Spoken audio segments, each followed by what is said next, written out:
Yes, nice to meet you again, my people. So we are back with another thing we're going to handle this time round. As in my past video, I was taking you through what we call information sources, and I took you through what we call primary sources. And I promised you that in my next video, I'll be handling my next type of primary source.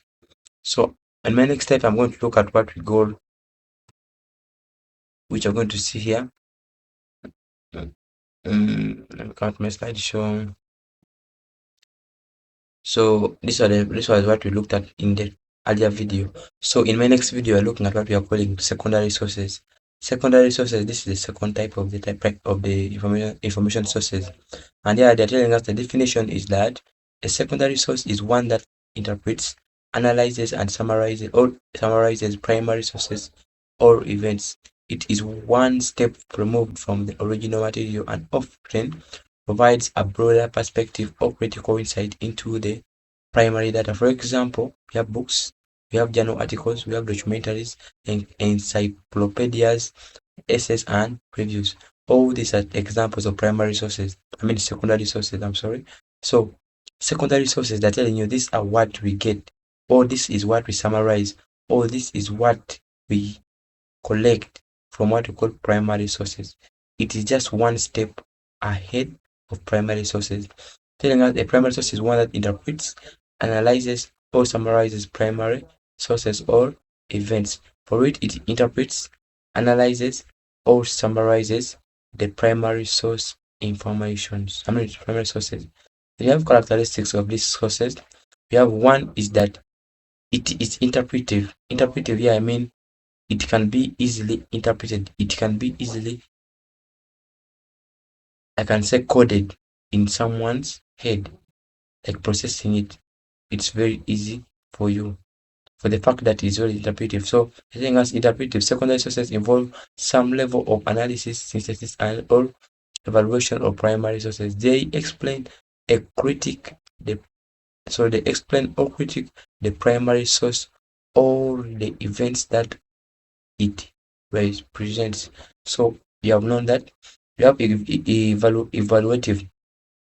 They offer opinions or assessments based on evidence that may be drawn from primary sources. Summary. Here they mean here summary. If they think about summary, they mean like the work is always summarized, not like primary sources whereby the work seems to be maybe in most cases too prolonged, but it's not summarized and the points are few.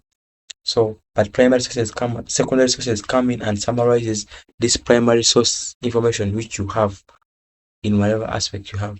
So they're telling us again it is contextual. Primary sources help to frame or contextualize primary data within broader trends, movements, or histories. It is contextual. When you come to the importance of primary sources, one, it provides critical analysis and comprehensive overviews, helps connect the dots between different pieces of information, easier to access and understand the raw primary data. Since it is summarized from the primary data, it helps you to understand it in a simple way. The primary source might have given you a long work, a long essay, but the secondary source will give you a summarized essay with the major key words or key factors you must lay emphasis on in whatever essay they have given to you. And then the constraints we have can include misinterpretations or biases. Here I mean like due to summarizing, due to getting what you want to get from a primary source, you may get it in a wrong way, or you may miss out something, which will lead to a misinterpretation or biases. When you come to our second-hand information accounts, so they lack the immediate and authenticity of primary sources, since they are the second, since they receive the sources from the primary ones. So it means they lack authenticity, they lack what we call immediacy immediacy immediacy immediacy immediacy and authenticity of primary sources. So that's what I can tell you about what we have under the two sources of information. I've told you one is primary source, which you looked at earlier on, and then the second one is secondary source. However much we have the other one, which is the the tertiary sources. Tertiary, it means for it also gets information from the secondary sources. So that's the trend. But for us, time being, we are going to be looking at only two, which is the primary and the secondary, which are the most common sources of information we have in this generation of ours. So with that, I would like to conclude by telling you that primary sources are essential for obtaining direct and mediated evidence from the prior time period or phenomenon being studied. They provide the fundamental data or accounts needed to form new insights, theories, or conclusions. Secondary sources, on the other hand, interpret and analyze the primary sources, offering a broader context critique or synthesis of information. Both types of info or sources are indispensable for a robust and nuanced understanding of any topic, and researchers typically use them in tandem to support their work. So we have seen a brief conclusion on this.